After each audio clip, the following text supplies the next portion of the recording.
Le nouveau rapport général 2022 de la Cour des comptes a été présenté au public le jeudi dernier. Il ressort de ce rapport plusieurs irrégularités dans la gestion des finances publiques, les déclarations des biens des autorités relativement à ce dernier point. La rédaction Labari vous propose ces commentaires signés Ibrahim Yero. Au-delà de la gestion quasi-informelle des finances publiques, relevée ça et là dans les ministères, institutions de la République et démembrement de l'État, le rapport 2022 de la Cour des comptes retient l'attention. L'opinion publique est surtout focalisée sur la déclaration des biens de nos gouvernants. Et il y a de quoi, car malgré l'extrême pauvreté du pays, le Niger est dirigé par des multimillionnaires et des milliardaires. Tenez, parmi la trentaine de ministres que compte le gouvernement, l'on dénombre 5 milliardaires. Le plus riche, sur la base des déclarations faites à la Cour des comptes, est incontestablement le ministre des Transports Alma Oumarou, avec plus de 10 milliards francs CFA. Il est suivi par le ministre du Plan, Rabiou Abdou, qui est assis sur des biens d'une valeur de plus d'1,353 milliard. Vient ensuite le ministre de la Défense nationale, Al-Kassoum Indatou, ayant déclaré plus d'1,324 milliard. Son homologue de l'urbanisme et du logement, Maïzoumbou Lawal, dispose, lui, de plus d'1,2 milliard.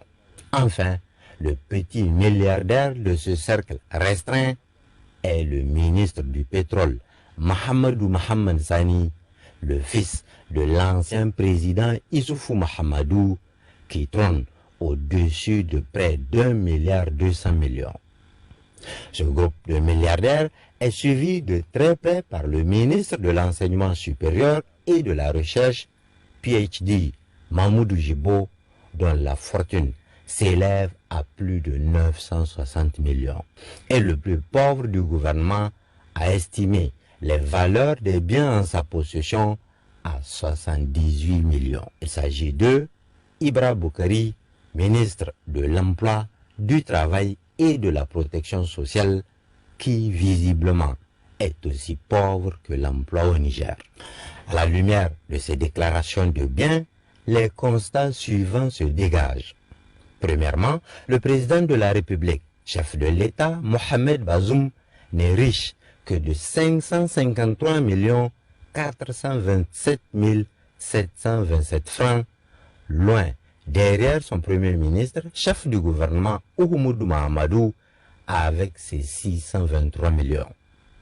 D'ailleurs, même le directeur de cabinet du président de la République, Ibrahim Sani Abani, est plus riche que le président Bazoum, puisqu'il a déclaré plus de 775 millions. Le président de l'Assemblée nationale, Seyni Oumarou, vient avec ses 825 millions faire du président de la République, Mohamed Bazoum, ancien ministre des Affaires étrangères et de l'Intérieur, ancien ministre d'État à la présidence, le plus pauvre des trois hautes personnalités de l'État. Pour clore ce constat, retenons que le jeune ministre du pétrole est 2 fois plus riche que le président Bazoum et de loin plus que le premier ministre qui était directeur de cabinet de son père Issoufou Mahamadou, alors président de la République. À l'époque, l'actuel ministre du pétrole, Abba Issoufou, était l'adjoint d'Oumoudou Mahamadou au cabinet présidentiel. Deuxièmement, et dernier constat, tous les membres du gouvernement ont respecté l'obligation de déclarer leurs biens, sauf le ministre de l'équipement, Gado Sabo Mokhtar, qui n'a pas transmis sa déclaration, et son homologue de la justice, Ikta Abdoulaye Mohamed, qui a transmis la sienne en retard. En revanche, les membres de la Cour constitutionnelle, gardienne de la Constitution, ont brillé par la non-transmission de leur déclaration des biens. Seul le président de la Cour constitutionnelle, Bouba Maman, a respecté cette obligation constitutionnelle. Pareil à l'Assemblée nationale aussi, où aucun député n'a transmis sa déclaration de biens en dehors du président de l'institution Seyni Oumarou, son directeur de cabinet Lamido Moumouni et 5 autres membres du bureau de l'Assemblée nationale. Concernant les autres institutions de la République, tout le monde a envoyé, sauf le président de la Commission nationale des droits humains CNDH, Mati El Haj Moussa, et Madame Ali Mariama, présidente de la Haute Cour de justice.